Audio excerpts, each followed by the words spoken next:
1 in 5 cold cases in the United States involves a missing person whose disappearance was never publicly reported. The quiet town of Havenwood held a deeper, darker secret. Its tranquil facade hid a chilling truth. For decades, its residents lived under a silent pact. Fear was their constant companion. Suspicion festered beneath polite smiles. The very air felt heavy with unspoken dread. It started with a subtle shift in a neighbor's gaze.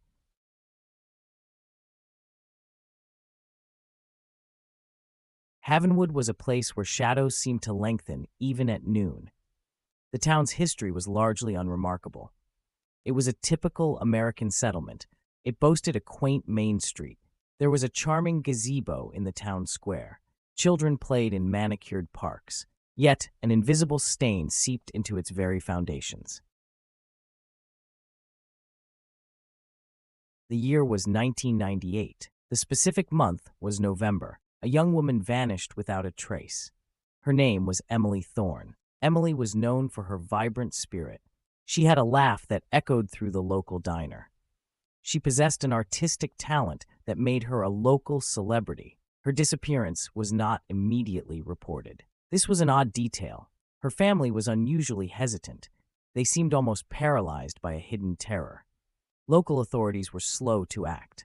They cited typical small-town dynamics. They mentioned Emily's known wanderlust. These were hollow excuses. Emily Thorne was not a wanderer. She was deeply rooted. Her plans for the future were clear. She planned to attend art school in the city. Her departure would have been announced. It would have involved heartfelt goodbyes.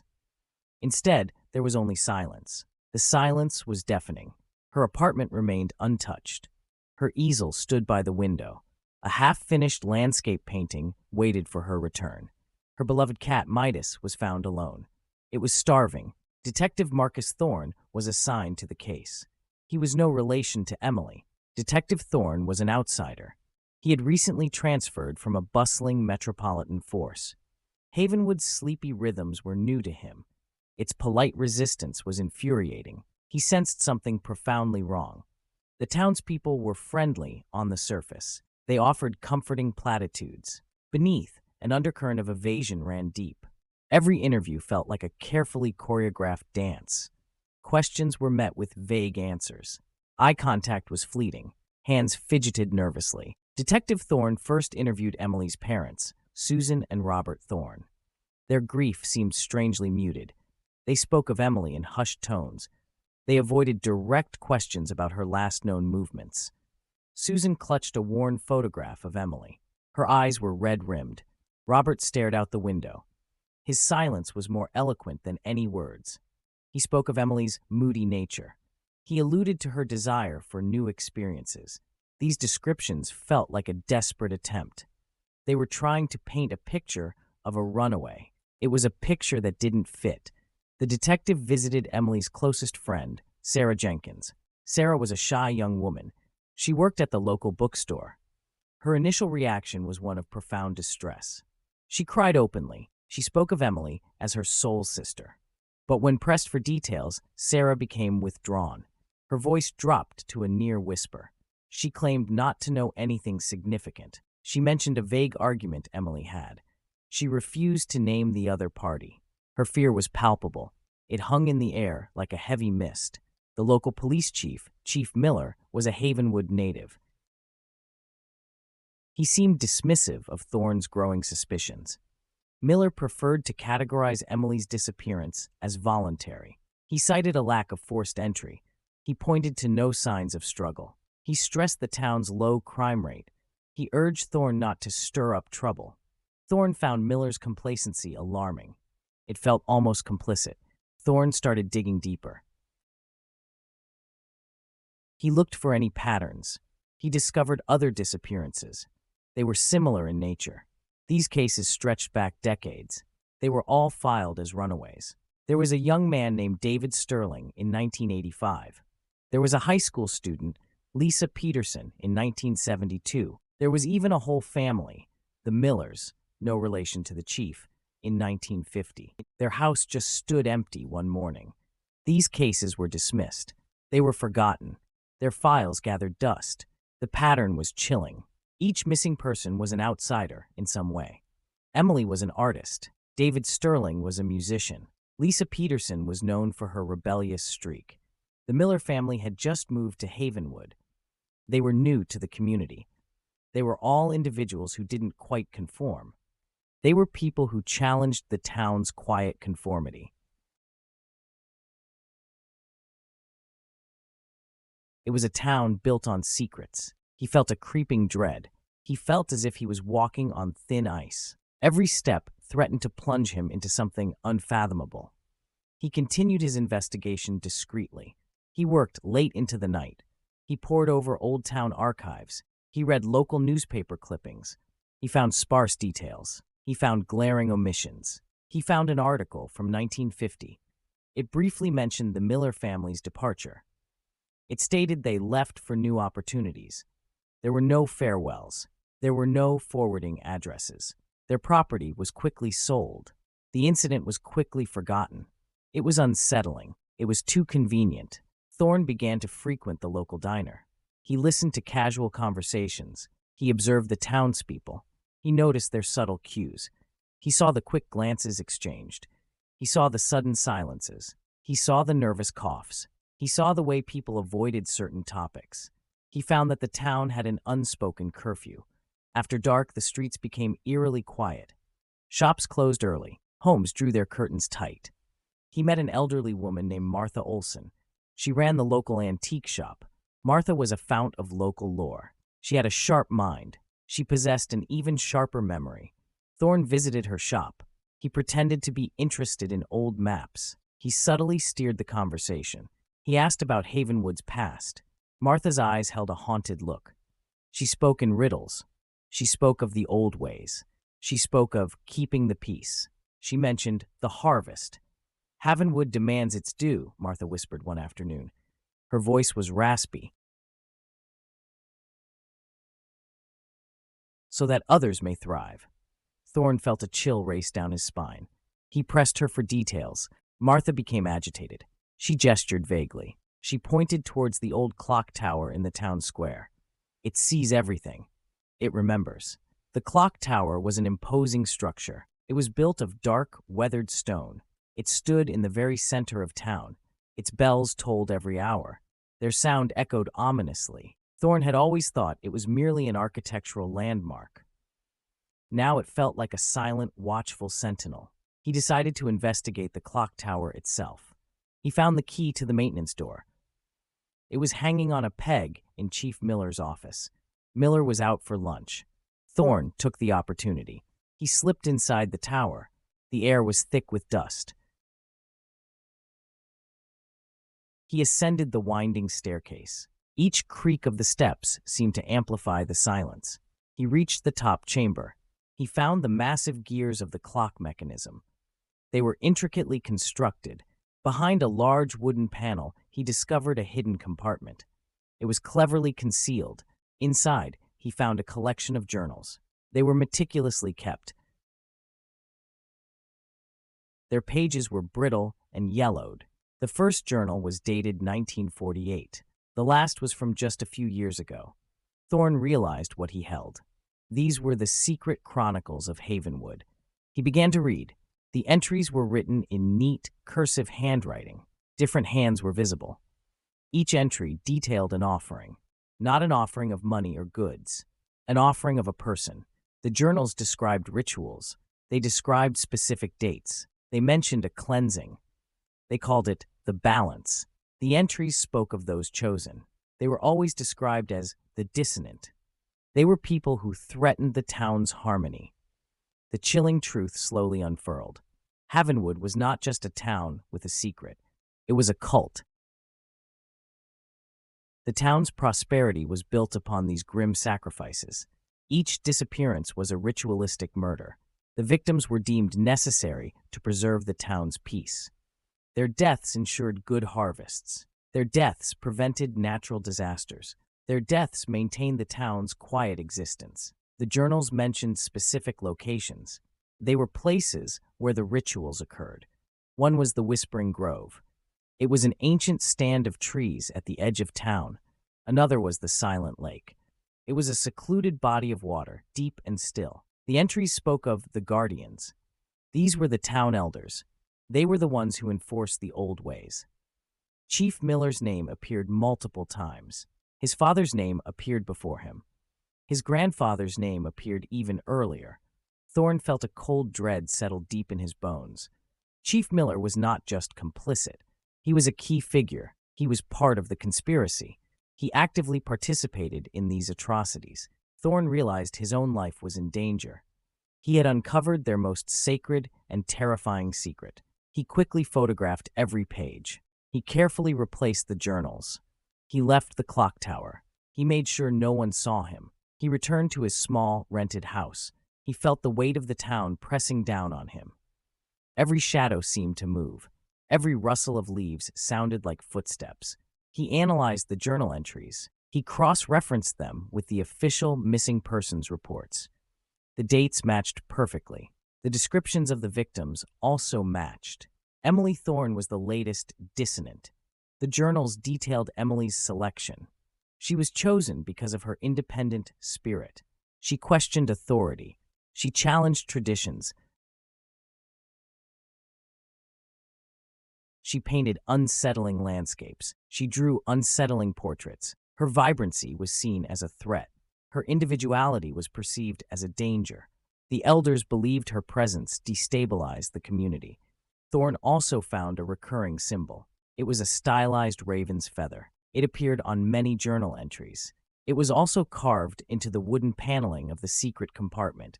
He remembered seeing a similar symbol. He saw it on an old brooch Martha Olson wore. Martha was not just a teller of riddles. She was a guardian. He knew he couldn't trust anyone in Havenwood. He had to act alone. He had to gather more evidence. He had to find proof that would stand up in court. He needed to find the actual sites of the rituals. He had to find something concrete. He needed physical evidence. The Whispering Grove was his first target. He waited until deep night. The moon was a sliver in the sky. He drove his unmarked car to the outskirts of town. He parked it discreetly. He walked through the dense woods.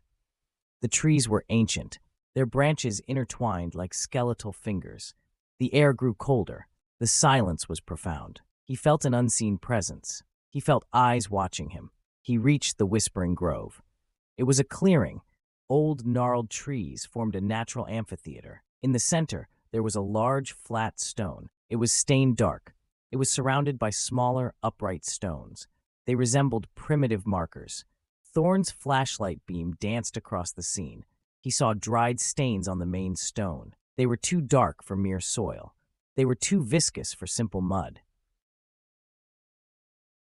It was blood. He scanned the ground. He searched meticulously. His eyes were trained to spot the smallest detail. Near one of the smaller stones, he found a small, tarnished silver locket. It was partially buried. He carefully unearthed it.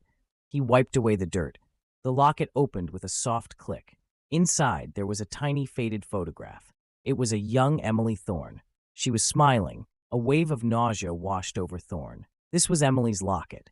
He remembered Sarah Jenkins mentioning it. Emily always wore it. He felt a surge of cold fury. This was definitive proof. This was not a runaway. This was a murder. He carefully placed the locket in an evidence bag. He took multiple photographs of the site. He documented everything. His next destination was the Silent Lake. It was deeper in the woods. The journey was treacherous. The path was overgrown. Thorne pushed through thorny bushes. He navigated around fallen logs. The lake appeared suddenly. Its surface was unnaturally still.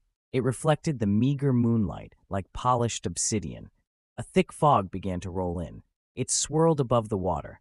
At the lake's edge, he noticed a small, dilapidated boathouse. Its door hung open on one hinge. He entered cautiously. The interior was dark. It was filled with the smell of damp earth and decay. In one corner, he found an old wooden crate. It was tightly secured with rusted chains. He struggled to open it. He finally managed to pry it open. Inside, he found a collection of personal effects. There were clothes. There were trinkets. There were faded photographs. Each item belonged to one of the missing individuals. He saw David Sterling's guitar pick. He saw Lisa Peterson's diary. He saw a child's worn teddy bear. It belonged to the Miller family's young son. And then he saw it, Emily Thorne's distinctive paint-splattered scarf. It was folded neatly. It was placed on top of the pile. This was the trophy room. This was where the Guardians stored the memories of their victims. This was their twisted monument to the balance. Thorne photographed everything. He carefully collected a sample of the scarf. He placed it in an evidence bag. He closed the crate. He secured the boathouse door as best he could. He returned to his car. The drive back to town felt longer. The town seemed to press in on him. He knew he had enough. He had the journals. He had the locket. He had the scarf. He had the crime scene photos. He had to leave Havenwood immediately. He had to contact outside authorities. He knew the Havenwood police were compromised. He packed his bags quickly. He gathered all his evidence. He put it in a secure briefcase. He drove towards the town limits. As he passed the clock tower, its bells began to toll. It was midnight. The sound reverberated through the quiet streets. It seemed to mock him. It seemed to warn him. Suddenly, a large truck swerved in front of his car. It blocked the road. Two figures emerged from the vehicle. They were shadowy and menacing. Thorne recognized one of them. It was Chief Miller. The other figure was a burly man he vaguely recognized. He was a local farmer. Miller carried a shotgun. His face was grim. "Going somewhere, detective?" Miller's voice was low. It was devoid of its usual polite tone. "You've been asking too many questions." Thorne gripped the steering wheel. His heart pounded. He knew this moment would come. He knew his investigation was a race against time. He had hoped to escape before they realized.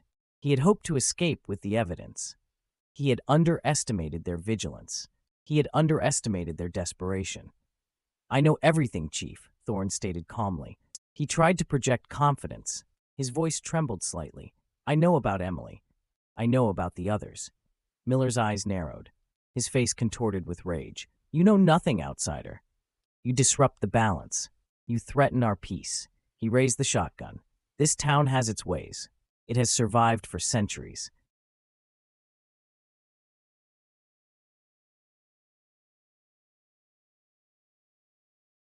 He veered sharply. He tried to drive around the truck. The farmer lunged at his window. He tried to pull Thorne out. Thorne fought back. He elbowed the man in the face. The truck's passenger door opened. Another figure emerged. It was Martha Olson. Her face was etched with grim determination. She held a long, ornate knife. The stylized raven's feather was carved into its handle. "The harvest must continue," Martha rasped. Her eyes gleamed in the dim light. "The blood sustains us." Thorne swerved again. He crashed into a stack of hay bales at the side of the road. The impact jarred him. His head hit the steering wheel. He felt a sharp pain. He momentarily lost consciousness. He slumped forward. The briefcase was still clutched in his hand. He awoke to the sound of voices. They were muffled. They were close by. He was being dragged. His body ached. He was disoriented. He opened his eyes slowly. He saw the grim faces of Chief Miller, Martha Olson, and the farmer. They were pulling him towards the Whispering Grove. The moon was higher now. Its light illuminated the ancient trees. He struggled. He fought against their grip. His efforts were futile. They were strong. They were determined. They were driven by a terrifying conviction. They dragged him to the center of the clearing. They pushed him onto the large, stained stone. The cold seeped into his bones. He saw the knife in Martha's hand. Its blade glinted menacingly. "He chose his fate," Miller stated. His voice was cold. It was devoid of emotion. He disturbed the peace. He threatened the balance. Thorne knew this was his end. He knew no one would ever find him. He knew his evidence would vanish with him. He felt a profound despair. He had come so close. He had uncovered the truth. Yet it would die with him. He looked at the faces of his captors. He saw no remorse. He saw only a chilling resolve. Then a faint sound reached his ears. It was a distant siren. It was barely audible. It was growing louder. Their composure faltered. The sound intensified. It was getting closer. Thorne realized what was happening. He had made a contingency plan. He had sent an encrypted email to his former captain. He had included a general outline of his suspicions. He had stated that if he didn't check in by a certain time, something was wrong. His captain had taken it seriously. Help was coming. Miller shouted orders. "Get him out of here! Quick!"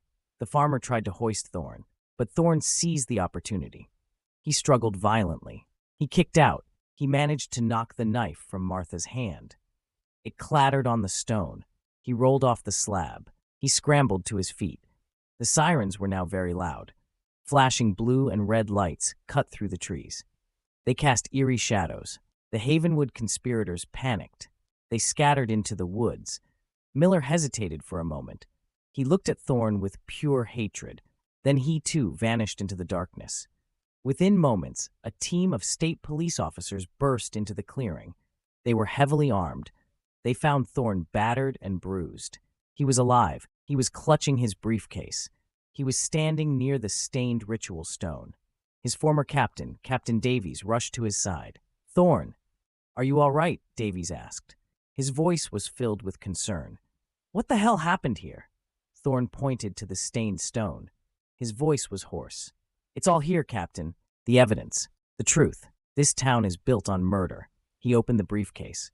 He showed Davies the locket. He showed him the scarf. He showed him the photographic evidence. He spoke of the generational cult of Havenwood. Davies listened intently. His expression shifted from relief to disbelief. It quickly turned to grim understanding. Other officers secured the scene. They set up a perimeter. Forensic teams were called. They began to process the ancient grove. Captain Davies called for medical assistance. Thorne received basic first aid. His head wound was minor. His body was covered in scrapes and bruises. He refused to leave the scene. He insisted on guiding the officers. He directed them to the silent lake. He described the boathouse. He told them about the crate of personal effects. A search party was immediately dispatched. They moved towards the lake. The fog still clung to the water. The early morning light began to break through the trees. Thorne provided crucial details. He spoke of Chief Miller. He spoke of Martha Olson. He spoke of the farmer. He identified them as the primary culprits. He named them as the Guardians. Davies ordered a full lockdown of Havenwood. No one was allowed to enter or leave. Every resident was a potential suspect. Every house was a possible crime scene. The state police moved swiftly. They cordoned off the entire town. A wave of confusion swept through Havenwood. Residents emerged from their homes. They saw the flashing lights. They saw the armed officers. They whispered amongst themselves. Their fear was palpable. Chief Miller's house was raided first. He was not there. His wife, a quiet woman, claimed he had left hours ago. She seemed genuinely bewildered.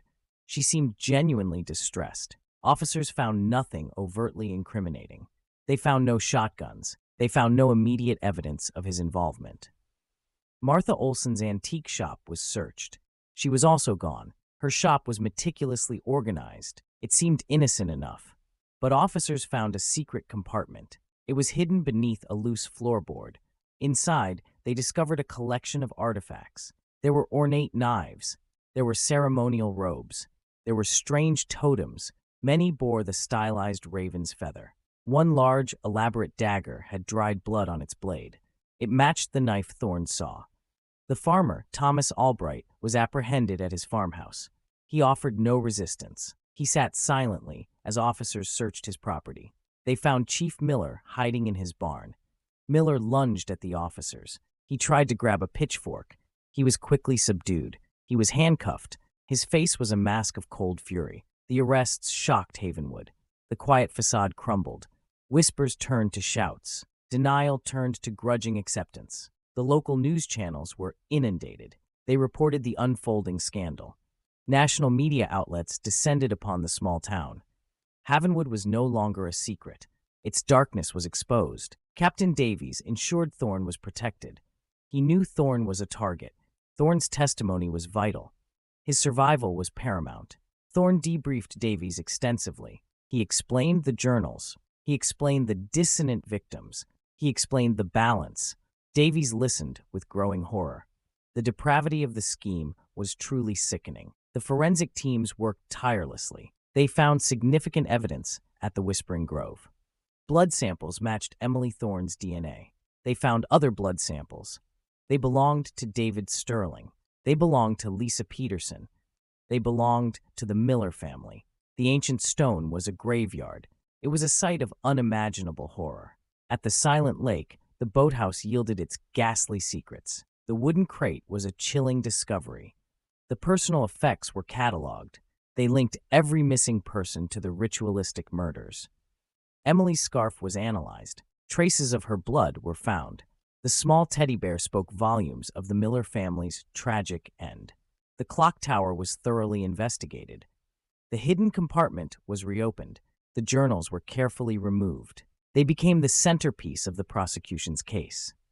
They laid bare the centuries of sacrifice. They revealed the names of generations of guardians. They exposed the entire conspiracy. The initial interrogations of Miller, Olson, and Albright were tense. They were defiant. They were unrepentant. They clung to their beliefs.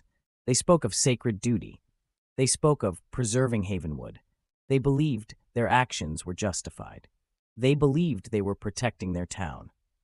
Chief Miller remained stone-faced. He admitted nothing directly. He spoke in vague terms. He alluded to ancient traditions. He claimed Thorne was interfering.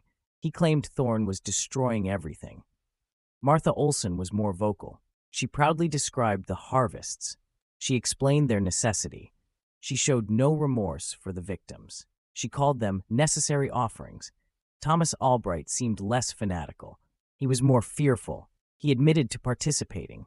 He claimed he had no choice. He claimed he was born into it. The investigation uncovered a deep web of complicity. Many townspeople knew. Many suspected. Few dared to speak. Fear was the primary motivator. The Guardians had enforced their silence. They threatened dissenters. They eliminated anyone who posed a threat.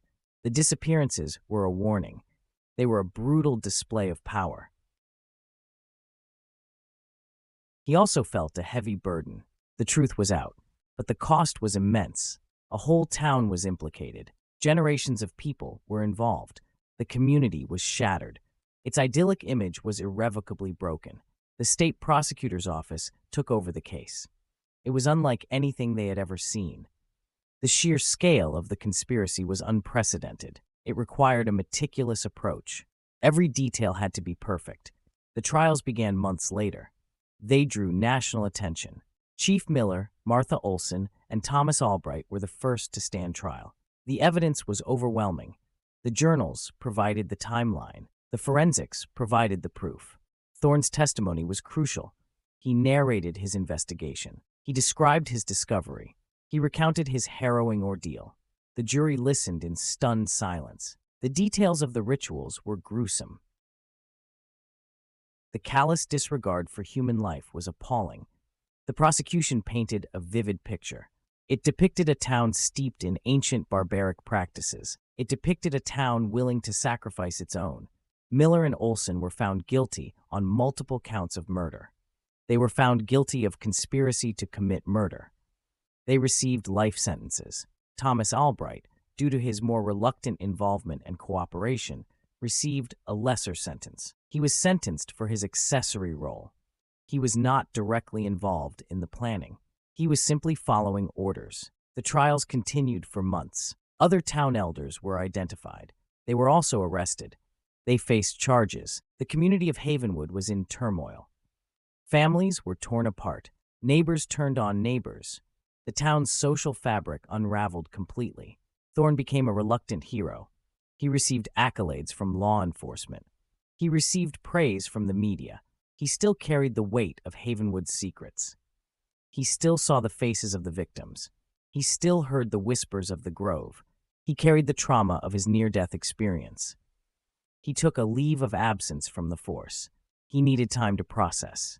He needed time to heal. He moved away from the city. He found a quiet cabin by a lake. He spent his days in solitude. He tried to erase the images from his mind. He tried to find peace. The small community of Havenwood ceased to exist as it once was. Its name became synonymous with horror. Its quaint gazebo stood empty. Its manicured parks became overgrown. Tourists avoided it. New residents were hesitant. The town became a ghost of its former self. Its dark legacy lingered. Thorne often thought of Emily Thorne. Her vibrant spirit was extinguished too soon. Her art was never finished. Her dreams were never realized. He thought of David Sterling. He thought of Lisa Peterson. He thought of the Miller family. He vowed that their stories would never be forgotten. He would ensure their memory lived on. His time in the cabin was therapeutic. He began to write. He documented everything. He detailed his investigation. He outlined the trials. He sought to create a definitive record. He wanted the world to remember Havenwood. He wanted the world to learn from its dark history. One evening, as he watched the sunset over the lake, he heard a familiar sound. It was the distinct caw of a raven. He looked up. A large raven sat on a branch overhead. It looked at him with intelligent, unblinking eyes. The stylized raven's feather symbol flashed in his mind. A shiver ran down his spine. He knew the symbol represented the Guardians. He knew it was tied to the cult. He wondered if it was a mere coincidence. He wondered if it was a sign. He wondered if the ancient evil of Havenwood truly died. He wondered if it simply went dormant. He remembered Martha Olson's chilling words, "Havenwood demands its due." He wondered if the balance would truly be broken. He wondered if the new generations would truly be free. He wondered if the darkness could ever be fully purged. He finished his manuscript. He titled it The Havenwood Journals. He hoped it would prevent similar horrors. He sent it to a publisher. It was accepted. It became a bestseller. The story of Havenwood captivated the nation. It horrified them. It fascinated them. He received letters from victims' families. They thanked him. They shared their stories of loss. They found a measure of closure. They found a voice for their loved ones. He realized his purpose. It was not just to catch criminals. It was to uncover truth. It was to ensure justice. It was to remember the forgotten. The cabin offered him peace. It did not offer him forgetfulness. The shadows of Havenwood still loomed. They remained in his nightmares. They remained in his waking thoughts. He learned to live with them. He learned to channel them. He used them to fuel his new mission. He became an advocate for cold cases. He traveled the country.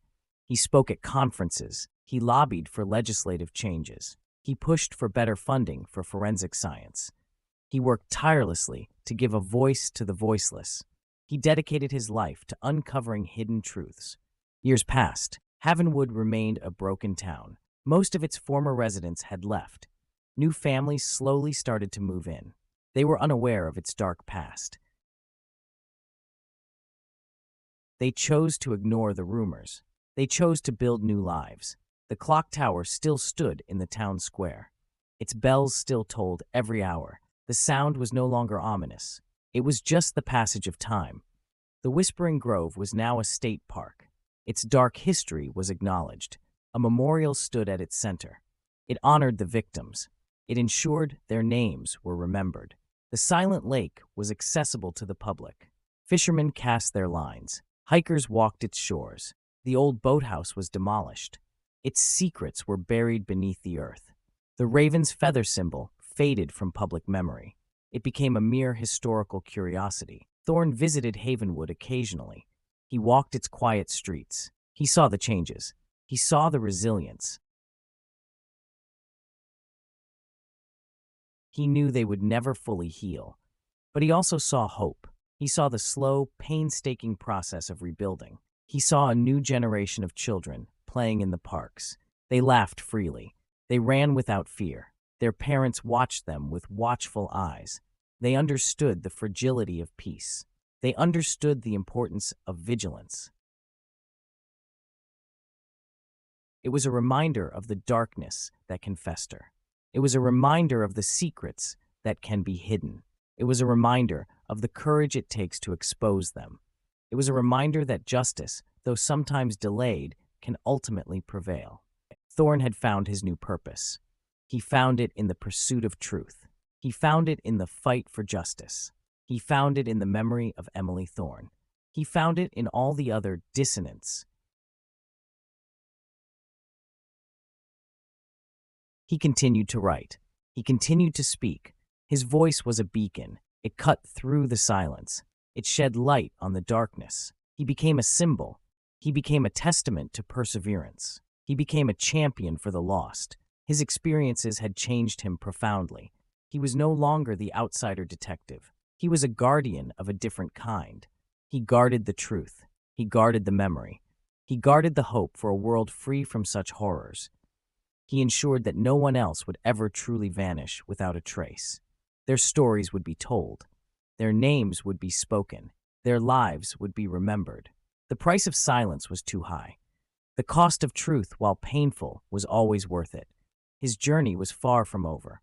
His work continued. His resolve remained unwavering. He knew the fight for justice was never truly over. The wounds of Havenwood were deep. The scars on his own soul were permanent. He understood that darkness could always resurface. He understood that vigilance was eternal. His journey had led him down a path. It was a path he never anticipated. It was a path he was now destined to walk. His advocacy work grew. His influence expanded. He helped establish a national cold case initiative. Its goal was to reopen unsolved disappearances. Its goal was to re-examine suspicious deaths. This initiative provided resources. It provided new forensic technologies. It offered hope to countless families. They had long given up. Thorne often revisited his notes. He revisited the Havenwood Journals. He saw the intricate web of deceit. He saw the slow, insidious corruption. He realized Havenwood was not an isolated incident. It was a microcosm. It represented a larger societal blind spot. It represented a failure to question. It represented a failure to challenge. He became a public speaker. His voice carried authority. It carried conviction. He spoke of the psychology of cults. He spoke of the dangers of insular communities. He spoke of the courage of whistleblowers. He always ended his talks with a simple message. Never stop asking questions. Never accept silence. His relationship with Captain Davies deepened. Davies became a staunch ally. He provided institutional support. He navigated bureaucratic hurdles. He recognized the systemic issues. He worked alongside Thorne. He worked to reform police practices. He worked to improve missing persons protocols. Thorne's book, The Havenwood Journals, sparked a national conversation. It led to documentaries. It led to dramatic adaptations. It brought awareness to the dark corners of society. It highlighted the vulnerability of certain individuals. It emphasized the power of community pressure. He used his royalties for a good cause. He established the Emily Thorne Arts Foundation. Its mission was to support young artists. Its mission was to foster independent thought. It provided scholarships. It provided grants. It provided a safe space for creativity. It was a defiant act of remembrance. It was a living tribute to Emily's spirit. The foundation held its first annual exhibition. It was in a bustling city gallery. Thorne spoke at the opening. He shared her unfinished landscape painting. The painting was now displayed prominently. It was a symbol of lost potential. It was a symbol of enduring beauty. He met Emily's parents, Susan and Robert Thorne. It was a difficult encounter. They had found some peace. They found it in the knowledge of the truth. They found it in Emily's foundation. Their grief was still raw. Their guilt was still present. They thanked him profusely. They expressed their profound regret. They regretted their silence. They regretted their fear. Thorne offered them solace. He offered them understanding. He offered them forgiveness. The Havenwood case continued to resonate. Legal scholars studied it. Sociologists analyzed it. True crime enthusiasts obsessed over it. Its impact was far-reaching. It altered the way law enforcement approached cold cases. It changed the way communities addressed suspected wrongdoing. Thorne received countless letters. Many were from people in similar situations. They lived in towns with unspoken secrets. They lived under the shadow of unknown fears. He couldn't investigate every lead. He couldn't help every person, but he read every letter. He offered guidance. He offered resources. He offered a listening ear. He became a beacon of hope for many. He realized the true legacy of Havenwood. It was a story of resilience. It was a story of redemption. It was a story of one man's unwavering commitment. It was a commitment to light. It was a commitment to truth. It was a commitment to justice. He still found peace there. The raven still visited him. Its presence no longer felt ominous. It felt like a watchful companion. It felt like a reminder. It was a reminder of the delicate balance. It was a reminder of the eternal struggle. It was a reminder of his oath. He learned to embrace the quiet. He learned to appreciate the solitude. He found clarity in reflection. He was no longer running from the shadows. He was facing them head-on. He was illuminating them. He was eradicating them. His reputation grew. He became a trusted authority. He was sought out by major news networks. He consulted on difficult cases.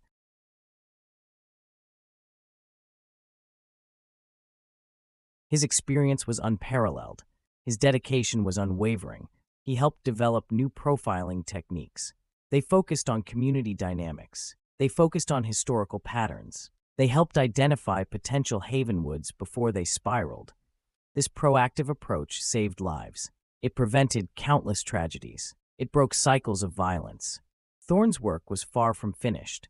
The world was full of shadows. The world was full of secrets. He knew he couldn't stop them all, but he could make a difference.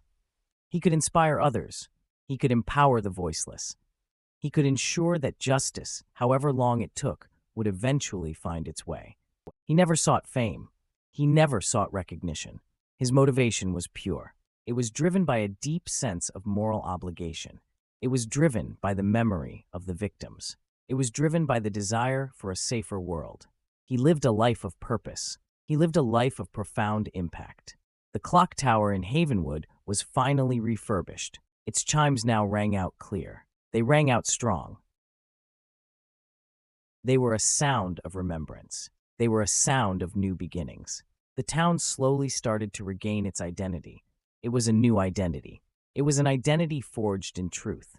It was an identity built on transparency. The memorial in the Whispering Grove became a pilgrimage site. People came from all over. They came to pay their respects. They came to reflect. They came to learn. The names of Emily Thorne, David Sterling, Lisa Peterson, and the Miller family were carved in stone. They were no longer forgotten. They were forever remembered. Thorne sometimes walked through the grove. He felt a sense of peace there now. The ancient trees still stood.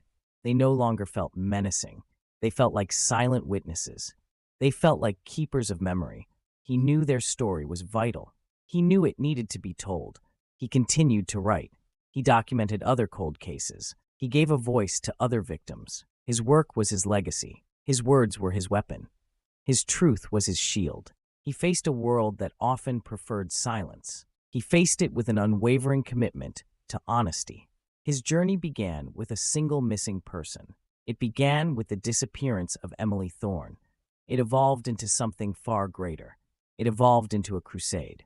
It evolved into a life dedicated to justice. He was a man shaped by darkness. He was a man guided by light. He was Marcus Thorne. He was a guardian of truth. He was a symbol of hope. The ripples of his actions spread globally. Other nations took notice. They adopted similar cold case initiatives. They recognized the importance of his work. He became an international figure. He was a consultant for global agencies.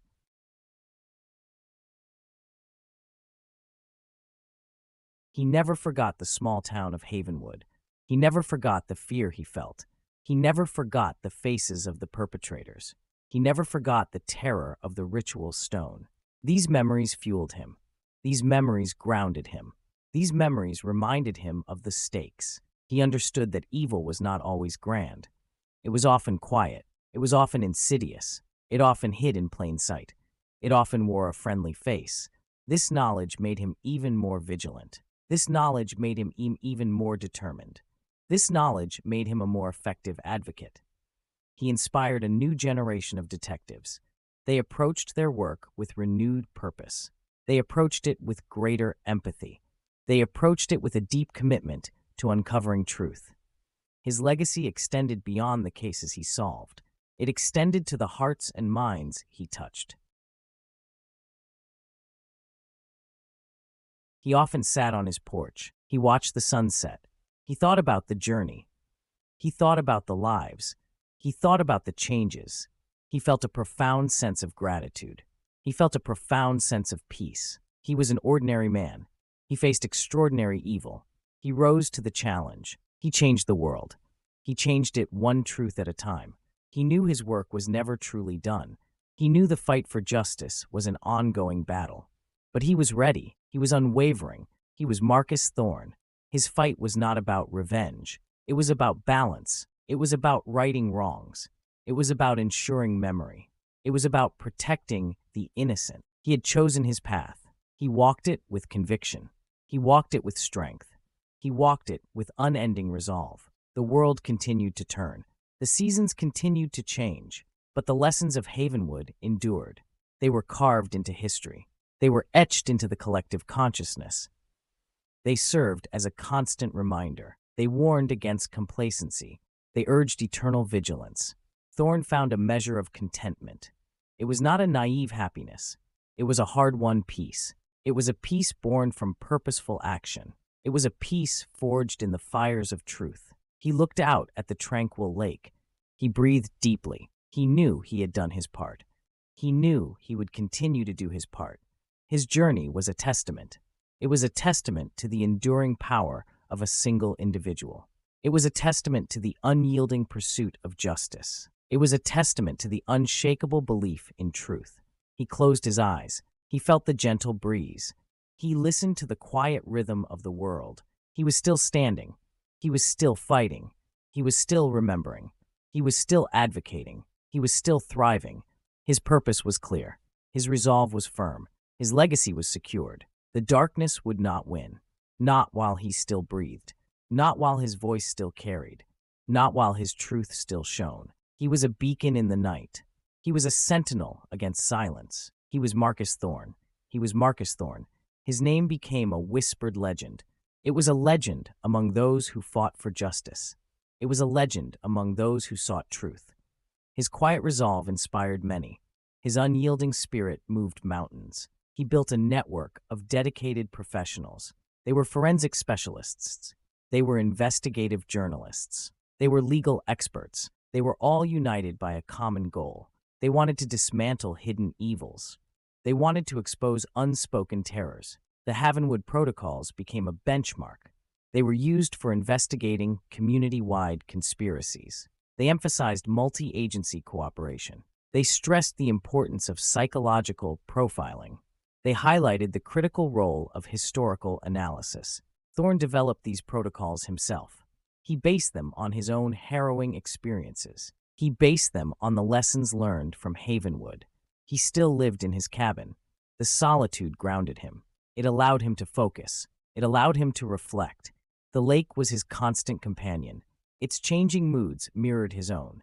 He found peace in its vastness. He found solace in its stillness. His raven, which he had subtly named Shadow, often perched on his windowsill. It watched him work. It was a silent observer. It was a strange reminder. It was a reminder of the darkness he fought. It was also a reminder of his own inner strength. He no longer saw it as an omen. He saw it as a symbol of wisdom. He saw it as a symbol of perspective. Thorne began to train others. He mentored young detectives. He taught them the subtle art of observation. He taught them the patient pursuit of truth. He instilled in them a deep empathy for victims. He taught them to listen to the whispers. He taught them to see beyond the façade. One of his most promising protégés was Detective Elena Rodriguez. She was a brilliant young woman. She had a sharp mind. She possessed an unshakable moral compass. She came from a large, bustling city. She was initially skeptical of Thorne's intuitive approach. She soon learned its value. She saw the patterns he could discern. She saw the connections he could make. Thorne assigned Elena to a new case. It was a small town in New England. Its name was Oakhaven. Oakhaven was picturesque. It had rolling hills. It had quaint colonial homes. But it had a disturbing history. Several young women had vanished there. They vanished over the past 20 years. All their disappearances were ruled voluntary. All their cases were closed. Elena reported back to Thorne regularly. She found striking similarities to Havenwood. The townspeople were friendly. They were outwardly welcoming. Yet they possessed a palpable undercurrent of fear. Their eyes darted away. Their voices dropped. Their smiles seemed strained. The local police chief was resistant. He was Chief Garrett. He was an Oak Haven native. He dismissed Elena's concerns. He called them big city paranoia. He insisted Oak Haven was a safe community. He blamed the missing women themselves. He cited their unstable personalities. He mentioned their desire for adventure. Thorne recognized the familiar excuses. He recognized the same narrative. Elena discovered a local legend. It was about the Veil. The Veil was a supposed ancient boundary. It was said to separate Oak Haven from the outside world. It was believed to protect the town. It was believed to keep it pure. She found carvings of a specific symbol. It was a twisted oak leaf. It appeared on old town buildings. It appeared on gravestones. It appeared on antique jewelry. Thorne immediately connected the dots. The twisted oak leaf was the Oak Haven equivalent of the raven's feather. He advised Elena to look for hidden narratives. He urged her to seek out the nonconformists. He told her to find the dissonants of Oak Haven. Elena met an elderly archivist. Her name was Mrs. Gable. Mrs. Gable was frail. She was sharp-witted. She spoke in hushed tones. She spoke of the cleansing. She spoke of the cycle. She mentioned that the trees demand their share. Thorne's blood ran cold. The language was almost identical to Havenwood's. Elena searched the Oak Haven archives. She found old town records. She found property deeds. She found church registers. She noticed a pattern of land acquisitions. They were always owned by a specific family. It was the Garrett family, the chief's ancestors. She also found inconsistencies in the missing persons reports. The initial reports were often delayed. They were often incomplete. There were glaring omissions. There were suspiciously swift closures. Elena felt the familiar chill. She was uncovering a similar darkness. Thorne joined her in Oak Haven. He arrived discreetly. He assumed the role of a historical preservationist. He posed as an expert in local architecture. He observed the town. He listened to its rhythms. He felt the same oppressive weight. He saw the same quiet complicity. They focused on the Garrett family. They were the town's oldest and most influential lineage. Chief Garrett's grandfather had been the town's first mayor. His great-grandfather had been a prominent landowner. Their history was deeply intertwined with Oak Haven's very foundations. Thorne and Elena discovered an ancient oak grove.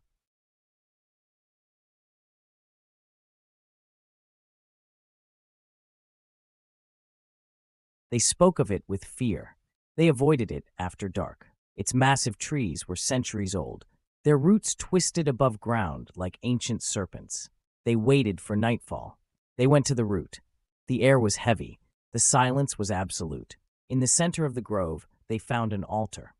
It was a massive, gnarled tree stump. It was covered in ancient carvings. The twisted oak leaf symbol was everywhere. Around the stump, they found personal items. There were faded ribbons. There were tarnished photographs. There were small, childlike trinkets. Elena recognized some of them. They belonged to the missing women. Thorne's heart ached with a familiar sorrow. Another Havenwood. Another lost soul. They found a hidden cellar beneath the stump. It was cleverly concealed. Thorne forced it open. Inside, they discovered a collection of journals. They were meticulously kept. They were bound in dark, hardened wood. The first journal dated back to the town's founding. The last was from just a few months ago. The Oak Haven journals detailed the harvest of the dissonant. They described ritualistic sacrifices. They were made to ensure the town's prosperity. They were made to maintain its natural order.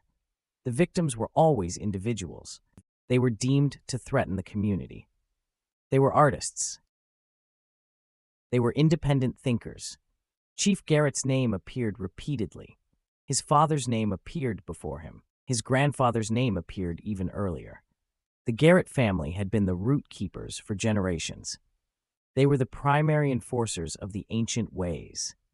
They were the equivalent of Havenwood's guardians. His theories were correct. His protocols were proven. This was not an isolated madness. It was a recurring pattern.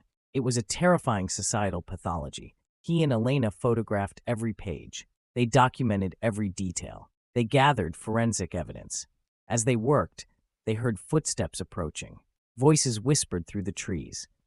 They quickly resealed the cellar. They hid themselves among the gnarled roots.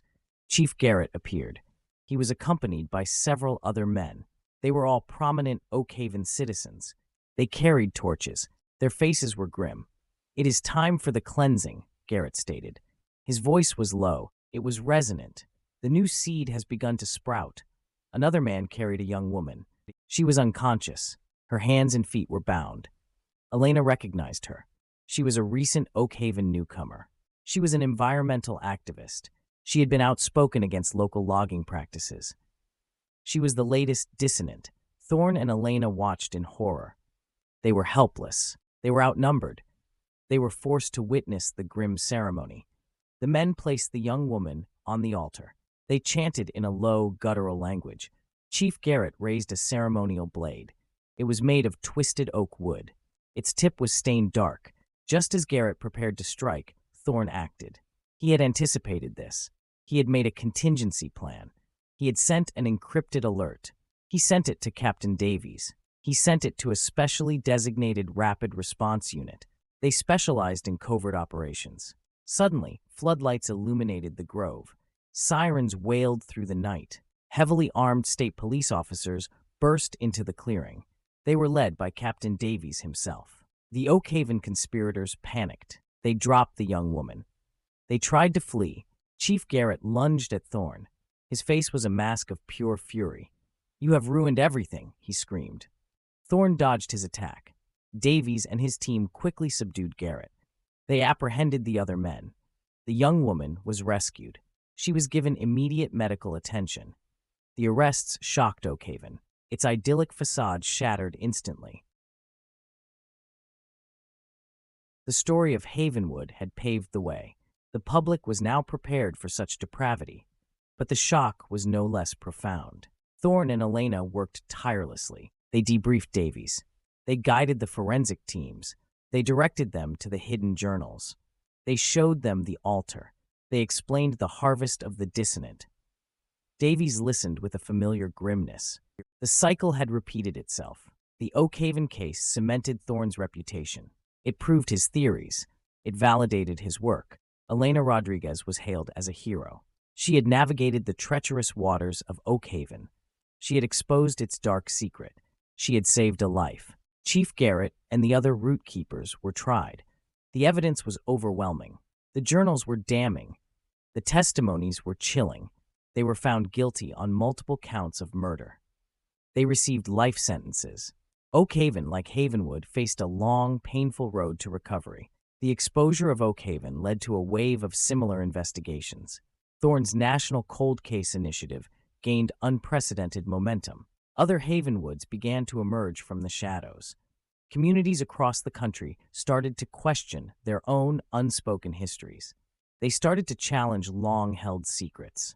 Thorne became a global figure. He advised human rights organizations.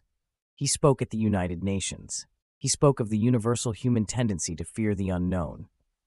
He spoke of the dangers of collective delusion. His influence extended beyond law enforcement. He inspired writers. He inspired filmmakers. He inspired academics. They explored the themes of his work. They explored the psychology of small-town secrets. They explored the sociology of cults. They explored the ethics of complicity. The Emily Thorne Arts Foundation flourished. Its reach became international. It supported artists worldwide. It fostered independent thought. It provided a platform for marginalized voices. Emily's unfinished painting became a global icon. It represented the potential tragically lost. It represented the spirit defiantly reborn. Thorne continued his advocacy. He pushed for legislative changes. He sought stronger protections for whistleblowers. He fought for greater transparency in local governance. He believed that an informed citizenry was the best defense against hidden evils. His cabin remained his sanctuary. He still found peace there. The lake continued its silent watch. Shadow, his raven, still visited him. Its presence was a quiet comfort. It was a reminder of his journey. It was a reminder of his purpose. He learned that the fight against darkness was not a battle to be won once. It was an ongoing vigil. It was a constant effort. It required eternal vigilance. It required unwavering dedication. He was no longer just Marcus Thorne. He was a guardian of humanity's conscience. He was a sentinel against the shadows. He continued to write. His new book, The Havenwood Protocols, detailed the process of uncovering community-wide conspiracies. It was a guide for future investigators. It was a warning for complacent towns. It too became a bestseller. He often thought about the victims. He thought about Emily Thorne. He thought about the missing women of Oakhaven. He carried their stories with him. Their memories fueled his resolve. Their sacrifices were not in vain. Their voices, though silenced, now echoed through his work. Thorne's work brought him into contact with countless individuals. He met families who had lost loved ones. He met survivors of cults. He met former members of secretive communities. He offered them solace. He offered them support. He offered them a path to healing. They developed specialized trauma counseling programs. These programs helped communities recover.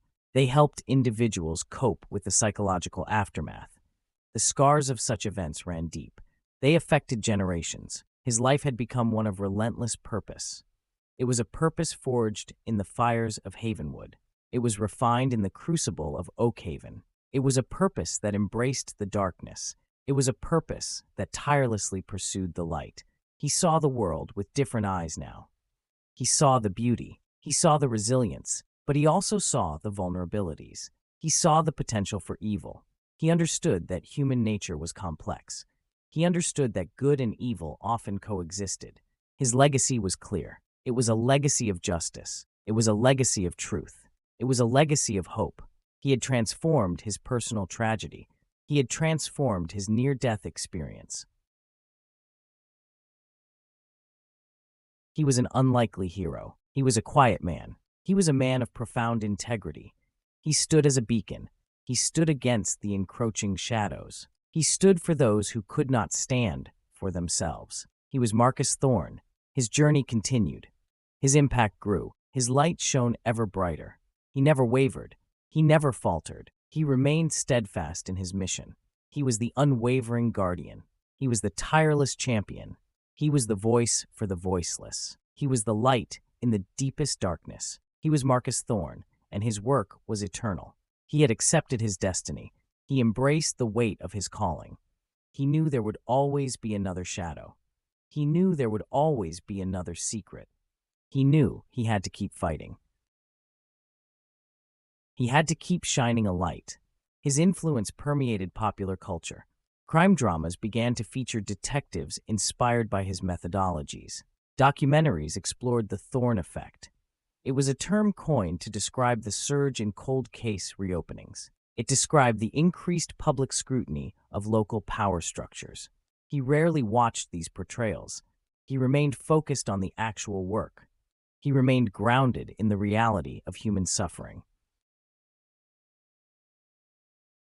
They wanted his endorsement. He remained apolitical. He focused solely on the facts. He focused solely on the pursuit of justice. He believed his voice carried more weight without partisan ties. He believed his message was universal. He developed new technologies. These technologies aided in forensic analysis. They aided in pattern recognition. They aided in data aggregation. These innovations revolutionized cold case investigations. They dramatically increased success rates. They brought closure to countless families. The Emily Thorne Arts Foundation continued to grow. It had branches in major cities worldwide. It supported thousands of young artists. It became a global symbol of creative freedom. It became a living testament to Emily's vibrant spirit. Thorne personally attended every annual exhibition. He spoke of Emily's dream. He spoke of the importance of independent expression. He met with survivors of the Havenwood and Oakhaven cases. He helped them navigate their trauma. He helped them rebuild their lives. He saw their resilience. He saw their strength. He was deeply moved by their courage. He knew his work was for them. He knew it was for their healing. Captain Davies, now a decorated commissioner, remained his closest confidant. Their bond was forged in the crucible of shared horrors. They worked together on systemic reforms. They collaborated on national policy changes. Their partnership was a model of interagency cooperation. Thorne's life was not without its costs. The relentless pursuit of darkness took its toll. He carried the weight of countless tragedies. He bore the scars of humanity's depravity, but he never allowed it to consume him. He found strength in his purpose. He found solace in his impact. His cabin, nestled by the lake, offered a refuge. It offered moments of quiet introspection. He would sit on his porch. He would listen to the sounds of nature. He would find a quiet peace. He would recharge his spirit. He would prepare for the next battle. The raven shadow was always there. It was a silent witness to his journey. It was a constant reminder of the delicate balance between light and shadow. It was a symbol of wisdom and foresight. Thorne believed it was a messenger. It was a messenger from the forgotten. It was a messenger from the unremembered. He never retired. He simply transitioned. He moved from active fieldwork to strategic oversight. He became an elder statesman of justice. His voice remained powerful. His counsel remained invaluable. His presence remained a source of inspiration. The world was a safer place because of Marcus Thorne. It was a place where hidden secrets were more likely to be exposed. It was a place where injustice was more likely to be challenged. It was a place where the voiceless had an advocate. He had lived a life of extraordinary purpose. He had faced down unimaginable evil. He had emerged victorious. He had changed the world for the better. He was a testament to the power of one individual. He was a living embodiment of hope. He was Marcus Thorne. His journey was a beacon. It was a light that would never extinguish. It was a truth that would forever shine.